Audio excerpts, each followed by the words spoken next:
नमस्कार दोस्तों, स्वागत है आप सभी का नॉन स्टॉप स्टडी के इस वीडियो लेक्चर में, जहां पर हम डिस्कस कर रहे हैं प्राचीन भारत के इतिहास से संबंधित महत्वपूर्ण बहुविकल्पीय प्रश्न जो कि सभी प्रतियोगी परीक्षाओं के लिए उपयोगी हैं। ये हमारा पार्ट 3 है। इससे पहले के यदि आपने पार्ट नहीं देखे हैं तो उन्हें भी देख लीजिए, और यदि आपको वीडियो उपयोगी लगता है तो लाइक ज़रूर कीजिए और हमारे चैनल को सब्सक्राइब ज़रूर कीजिएगा। तो हम चलते हैं आज के पहले प्रश्न पर, जो कि है सर्वप्रथम भारत में विशुद्ध संस्कृत भाषा में लंबा अभिलेख किस राजा के द्वारा जारी किया गया। तो संस्कृत भाषा में सबसे लंबा अभिलेख शक राजा शक क्षत्रप रुद्रदामन के द्वारा किया गया, जो कि कहाँ पर स्थित है, जो गुजरात राज्य के जूनागढ़ में स्थित है। कहाँ पर स्थित है? गुजरात राज्य के जूनागढ़ में गिरनार पहाड़ी पर स्थित है, जो कि संस्कृत भाषा का सबसे लंबा अभिलेख है। विशुद्ध संस्कृत भाषा का सबसे लंबा अभिलेख है। हमारा अगला प्रश्न है, काव्य शैली का प्राचीनतम नमूना किसके अभिलेख में मिलता है। तो ये अभी हमने जो देखा कि रुद्रदामन का जो गिरनार अभिलेख है या जूनागढ़ अभिलेख है, वो हमें मिलता है काव्य शैली में, क्योंकि संस्कृत भाषा का सबसे लंबा अभिलेख भी है और पद्य शैली में लिखा हुआ है। किसमें? पद्य शैली में। तो इसको हम काव्य शैली भी कह सकते हैं। तो रुद्रदामन का जो जूनागढ़ अभिलेख है वो काव्य शैली में मिलता है हमें। हमारा अगला प्रश्न है, निम्नलिखित में से किस अभिलेख में चंद्रगुप्त मौर्य और अशोक दोनों का उल्लेख किया गया है। तो जो रुद्रदामन का जूनागढ़ अभिलेख है, इसमें हमें चंद्रगुप्त मौर्य की भी जानकारी मिलती है और अशोक की भी जानकारी मिलती है, क्योंकि जो रुद्रदामन का जूनागढ़ अभिलेख है उससे हमें पता चलता है कि जो सुदर्शन झील है, सुदर्शन झील का निर्माण किसने करवाया था? चंद्रगुप्त मौर्य का गवर्नर था पुष्यगत। चंद्रगुप्त मौर्य के गवर्नर पुष्यगत ने सुदर्शन झील का निर्माण करवाया था। ये हमें इस अभिलेख से, रुद्रदामन के जूनागढ़ अभिलेख से हमें ज्ञात होता है। और इसी से हमें ज्ञात होता है कि आगे जा कर के जो अशोक का गवर्नर होता है, यूनानी गवर्नर होता है, क्या नाम होता है उसका? योनराज तुस्फाक। जो अशोक का गवर्नर होता है योनराज तुस्फाक,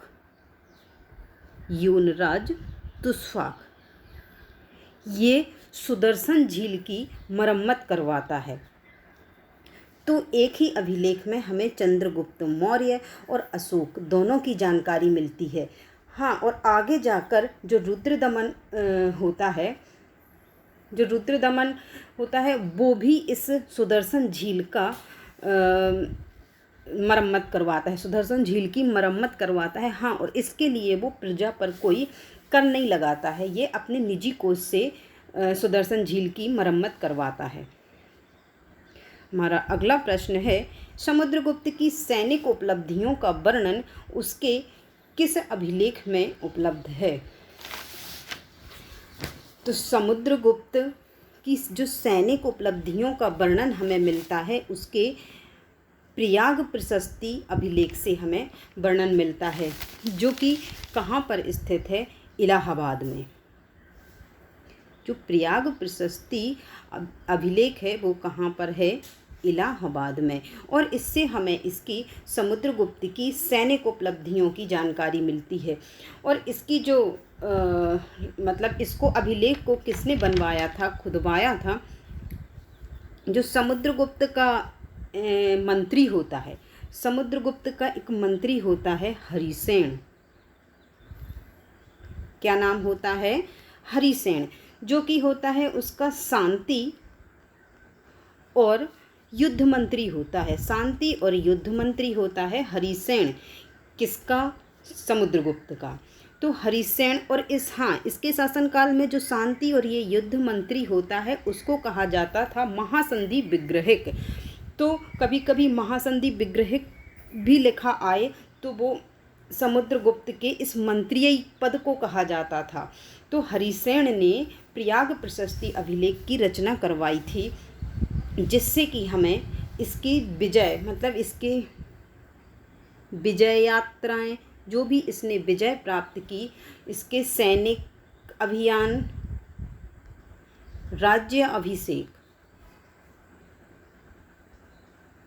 राज्याभिषेक और व्यक्तित्व, जो समुद्रगुप्त के व्यक्तित्व के बारे में जानकारी प्राप्त होती है। समुद्रगुप्त के व्यक्तित्व के बारे में भी हमें इसके प्रयाग प्रशस्ति अभिलेख से जानकारी प्राप्त होती है। हाँ, और इसका जो ये प्रयाग प्रशस्ति अभिलेख है ये केवल एक ही वाक्य में लिखा हुआ है, और वो भी 33 पंक्तियों का एक ही वाक्य है। जो प्रयाग प्रशस्ति अभिलेख है जिसकी रचना उसके मंत्री ने, शांति एवं युद्ध मंत्री ने करवाई थी, जिसका नाम था हरिसेन, वो केवल 33 पंक्तियों का एक ही वाक्य है। हमारा अगला प्रश्न,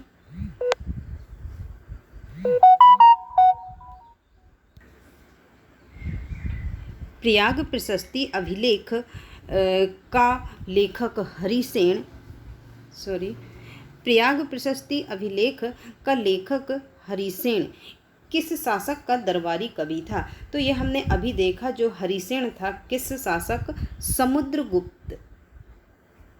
समुद्रगुप्त के शासन में ये क्या था? इसके दरबारी कवि भी था और इसका महासंधि विग्रहिक के पद पर नियुक्त भी था।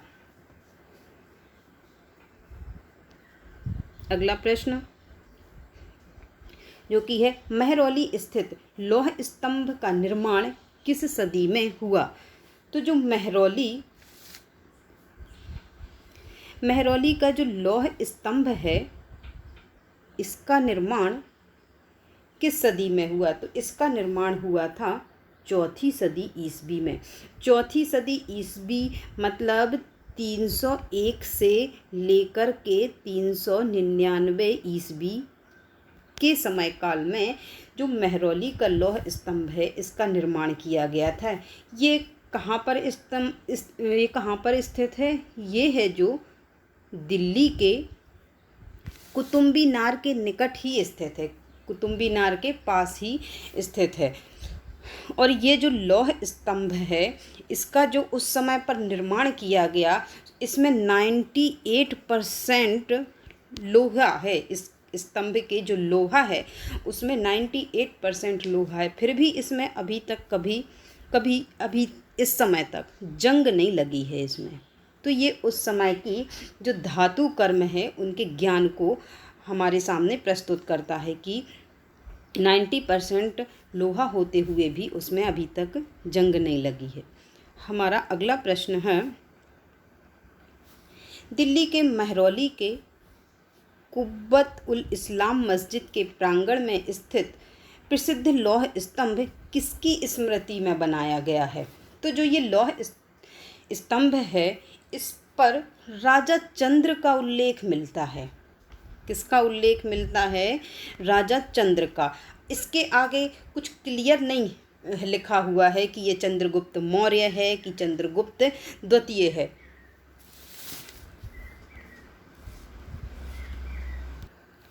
लेकिन अधिकांश इतिहासकार इसे चंद्रगुप्त द्वितीय इस अभिलेख को, जिसमें कि राजा चंद्र का वर्णन मिलता है, उसे चंद्रगुप्त द्वितीय अर्थात विक्रमादित्य से जोड़ते हैं। तो इसमें हमें चंद्रगुप्त द्वितीय की स्मृति में बनाया गया है, क्योंकि अधिकांश इतिहासकार इसे इसी की स्मृति में बना हुआ मानते हैं। अगला प्रश्न, सती प्रथा का पहला पुरातात्विक उल्लेख कहाँ मिलता है? तो जो सती प्रथा का पहला पुरातात्विक उल्लेख है वो हमें मिलता है ऐरण अभिलेख से। कहाँ से मिलता है? ऐरण अभिलेख से, जो कि कहाँ पर स्थित है? मध्य प्रदेश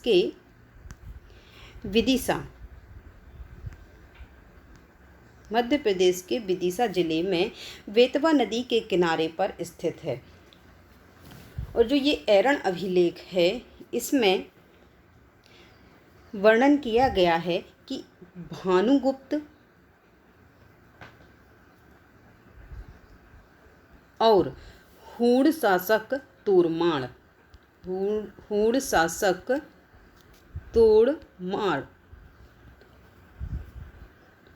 जो तोड़माड़ होता है, इन दोनों के मध्य संघर्ष का वर्णन इसमें किया गया है।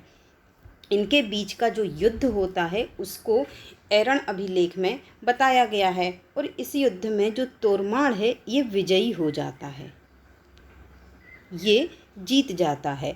और युद्ध में भानुगुप्त नहीं लड़ रहा होता है, इसका एक सामंत जिसका नाम होता है गोपराज, ये लड़ रहा होता है।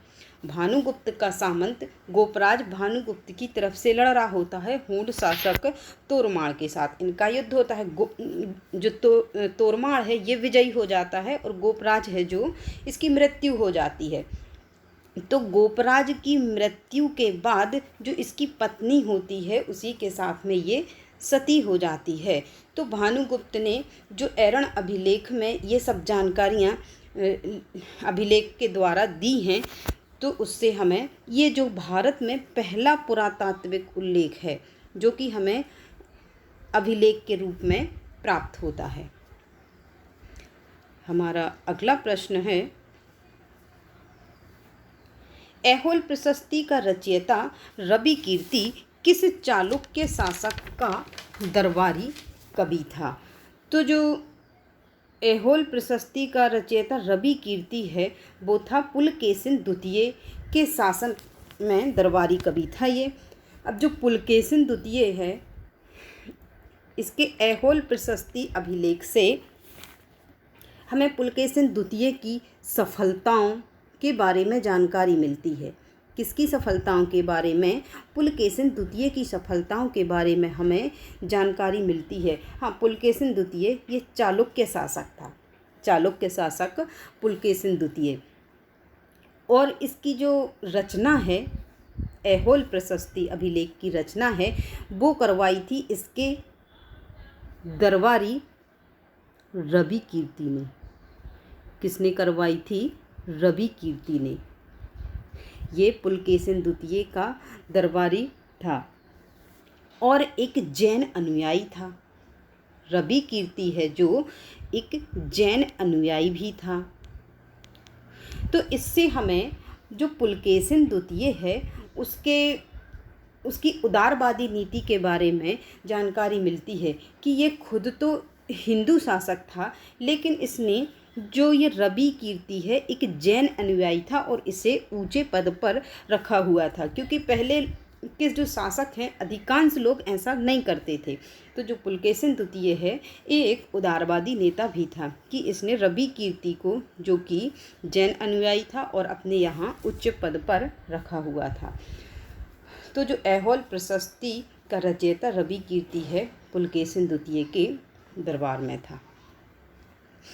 अगला प्रश्न, हर्ष एवं पुलकेशिन द्वितीय के मध्य हुए संघर्ष की जानकारी हमें कहाँ से मिलती है? तो जो पुलकेशिन द्वितीय का ऐहोल प्रशस्ति अभिलेख है उसी से हमें, जिसकी रचना किसने करवाई थी? रवि कीर्ति ने।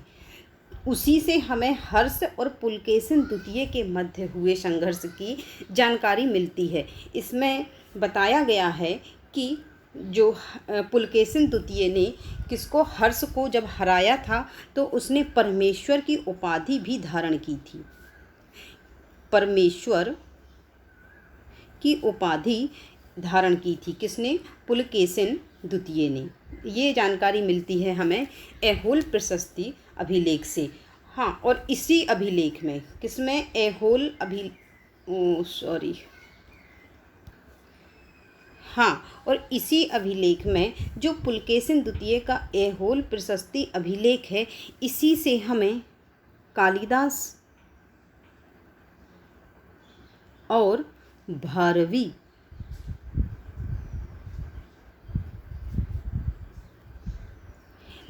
इस अभिलेख में कालिदास और भारवी का भी उल्लेख मिलता है। किसमें, पुलकेशिन द्वितीय के ऐहोल अभिलेख में, चालुक्य शासक पुलकेशिन द्वितीय के ऐहोल अभिलेख में।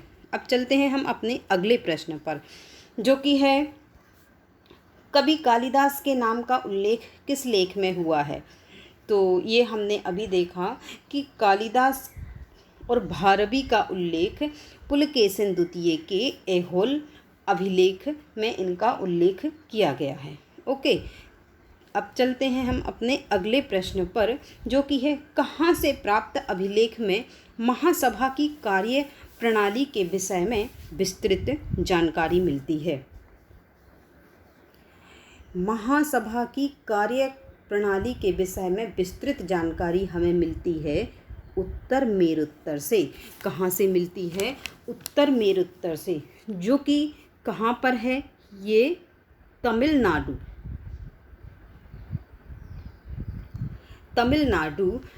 में कांचीपुरम का एक गांव है। कहाँ का, तमिलनाडु में कांचीपुरम का एक गांव है, उत्तर मेरुत्तर।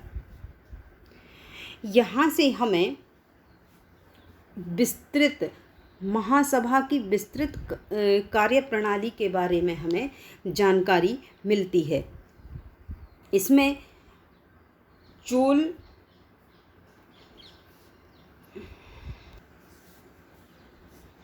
और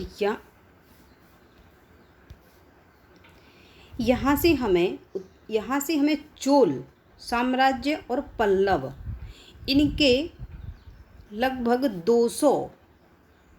200 अभिलेख मिले हैं हमें यहाँ से।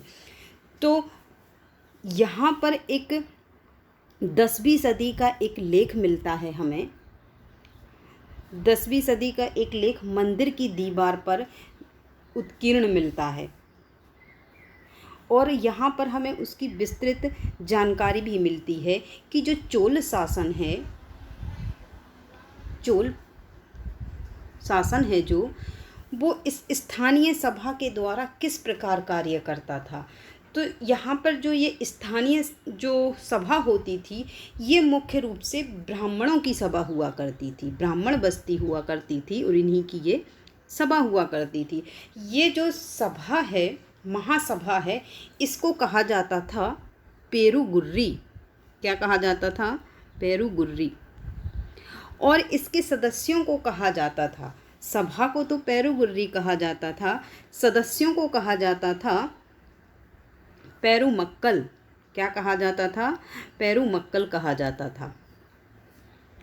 अब इस सभा के लिए एक होती थी कार्यकारिणी समिति बनाई हुई होती थी कि जो प्रशासन संभालेगी वो समिति कैसी होगी। तो उस समिति को कहा जाता था, समिति एक नहीं होती थी, 2-3 होती थी, तो समिति को ही वरीयम कहा जाता था। और इसमें जो सदस्यों का चुनाव होता था, 30 सदस्यों का चुनाव किया जाता था, और इनके लिए कुछ योग्यताएं निश्चित की गई थी कि जो ये 30 सदस्य हैं वही चुने जाएंगे जिनके पास 1.5 एकड़ भूमि हो, 1.5 एकड़ भूमि हो, और उम्र इनकी 35 से 70 वर्ष के बीच हो। इनकी उम्र कितनी हो, 35 से 70 वर्ष के बीच हो। फिर ऐसे 30 व्यक्तियों को चुन लिया जाता था और इसको कार्यकारिणी समिति या वरीयम कहा जाता था। फिर इन 3 सदस्यों को भी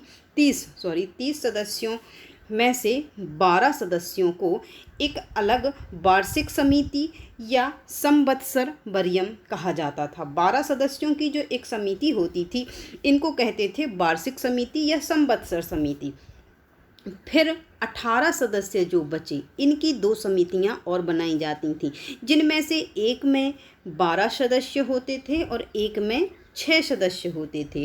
तो जो 12 सदस्यों वाली समिति या वरीयम, इसमें समिति को ही वरीयम कहा गया है। तो जो 12 सदस्यों की समिति होती थी उसको उद्यान समिति कहा जाता था और 6 सदस्यों की समिति को तड़ाग समिति कहा जाता था। तो ये जो अभिलेख है, उत्तर मेरुत्तर से जो अभिलेख हमें प्राप्त हुआ है, वहाँ से महासभा की हमें विस्तृत जानकारी प्राप्त होती है और जो कि चोल साम्राज्य से संबंधित है। अब चलते हैं हम अपने अगले प्रश्न पर, जो कि है कवि कालिदास के नाम का उल्लेख किस लेख में हुआ है। तो ये हम अभी देख चुके हैं कि जो कवि कालिदास और भारवी का उल्लेख हमें कहाँ से मिलता है, पुलकेशिन द्वितीय के ऐहोल अभिलेख से। अगला प्रश्न, अभिलेखों को ऐतिहासिक प्राकथन के साथ प्रारंभ करने की परंपरा का सूत्रपात किसने किया।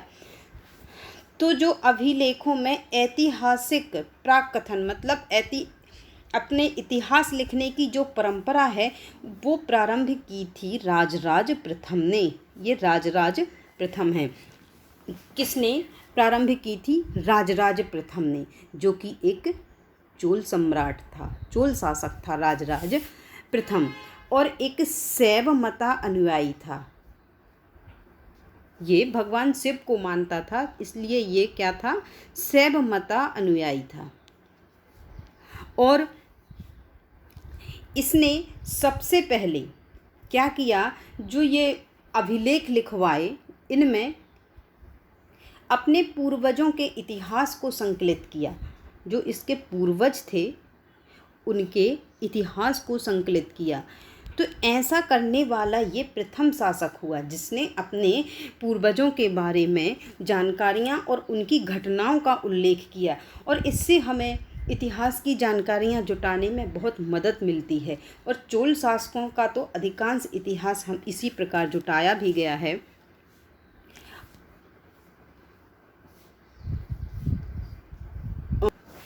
हमारा अगला प्रश्न है कि भीमबेटिका है जो किसके लिए प्रसिद्ध है। भीमबेटिका किस लिए प्रसिद्ध है? तो भीमबेटिका है जो गुफाओं के शैल चित्रों के लिए प्रसिद्ध है, जो कि मध्य प्रदेश के रायसेन जिले में स्थित है। अगला प्रश्न, भारत में सिक्कों का प्रचलन कब आरंभ हुआ?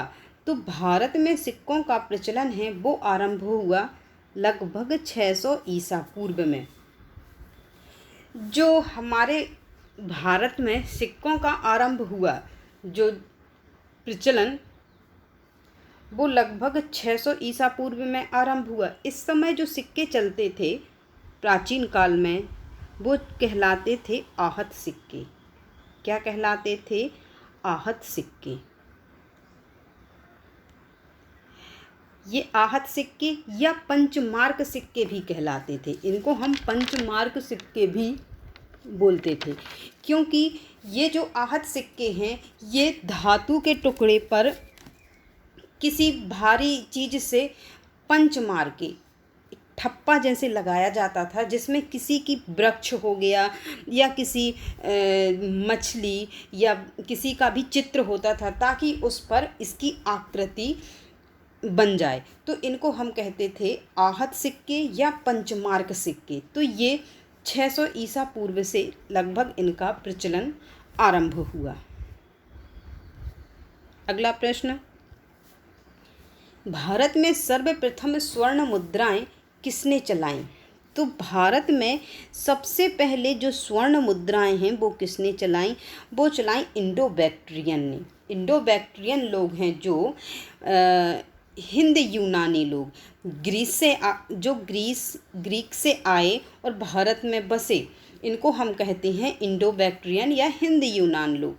इन्होंने सबसे पहले भारत में स्वर्ण मुद्राओं का प्रचलन किया। इन्होंने सबसे पहले चलाई मुद्राएं। अगला प्रश्न, निम्नलिखित में से किसने सोने के सर्वाधिक सिक्के जारी किए?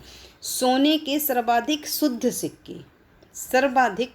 सिक्के किसने जारी किए? तो ये जारी किए हैं कुषाण शासकों ने। सोने के जो सर्वाधिक शुद्ध सिक्के हैं वो कुषाण शासकों ने जारी किए। और इन जो कुषाण शासक हैं, इनका सबसे शक्तिशाली सम्राट या शासक कौन हुआ? कनिष्क। कुषाण शासकों में सबसे शक्तिशाली या योग्य शासक था कनिष्क। अगला प्रश्न, सातवाहनों के समय में मुद्रा सर्वाधिक किस धातु की बनी थी? तो जो सातवाहन हैं, ये है वाहन है, यहाँ पर बहनों मिसप्रिंट हो गया। सातवाहनों के समय में मुद्रा सबसे अधिक किस धातु की? तो सबसे ज़्यादा इनकी जो मुद्राएं मिलती हैं वो शीशे की बनी होती हैं। शीशे की बनी हुई मुद्राएं इनकी प्राप्त होती हैं। तो सातवाहनों के शासन में सर्वाधिक शीशे की मुद्राओं का प्रचलन था। अगला प्रश्न, सोने या स्वर्ण, सोने के सर्वाधिक सिक्के किस काल में जारी किए गए? ये किए गए गुप्त काल में। देखिए, अभी हमने देखा था कुषाण काल में सोने के सर्वाधिक शुद्ध सिक्के, जैसे ये सिक्का है तो इसमें सोने की मात्रा सर्वाधिक है, लेकिन संख्या में सोने के सिक्के सबसे ज़्यादा किस शासकों ने जारी किए? वो किए गुप्त शासकों ने। गुप्त काल में सोने की संख्या में सर्वाधिक सिक्के जारी हुए, लेकिन कुषाण काल में जो सिक्के जारी हुए वो सबसे ज़्यादा शुद्ध थे सोने में। इनमें सोने की मात्रा, स्वर्ण की जो मात्रा थी वो ज़्यादा थी। तो यदि शुद्ध सिक्कों की, शुद्ध सोने की बात आए तो वो किए हैं कुषाण शासकों ने, लेकिन यदि संख्या की बात आए तो वो किए हैं गुप्त शासकों ने, गुप्त काल के शासकों ने। अगला प्रश्न, चचनामा सिंध का इतिहास, जो चचनामा है सिंध का इतिहास मूल रूप से किस भाषा में लिखा गया है? तो ये मूल रूप से लिखा गया है अरबी भाषा में। इसका मूल रूप है वो तो है फतेहनामा, जिसको कि एक अज्ञात लेखक ने लिखा था। फतेहनामा को अज्ञात लेखक ने इसको लिखा था, लेकिन इस फतेहनामा से अरबी भाषा में ट्रांसलेट किया गया चचनामा नाम से। और वो किसने किया? अली बिन हामिद कूकी ने। किसने किया? अली बिन हामिद कूकी ने। इसने क्या किया? फतेहनामा को अरबी भाषा में ट्रांसलेट किया, अनुवाद किया और उसका शीर्षक दिया चचनामा। और इस चचनामा से हमें मोहम्मद बिन कासिम के सिंध विजय की जानकारी मिलती है। जो मोहम्मद बिन कासिम होता है 711 से 12 में भारत पर आक्रमण करता है और उसमें ये विजयी होता है। तो ये जानकारी हमें चचनामा से मिलती है कि जो मोहम्मद बिन कासिम है भारत पर आक्रमण करता है और सिंध पर, भारत के सिंध पर ये आक्रमण करता है और विजयी होता है। तो इस सिंध की विजय की जानकारी हमें इस चचनामा से प्राप्त होती है। तो ये था हमारा आज का आखिरी प्रश्न। इसी के साथ ही हमारा आज का वीडियो होता है समाप्त।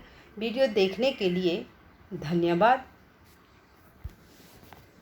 यदि वीडियो पसंद आता है तो लाइक ज़रूर करें।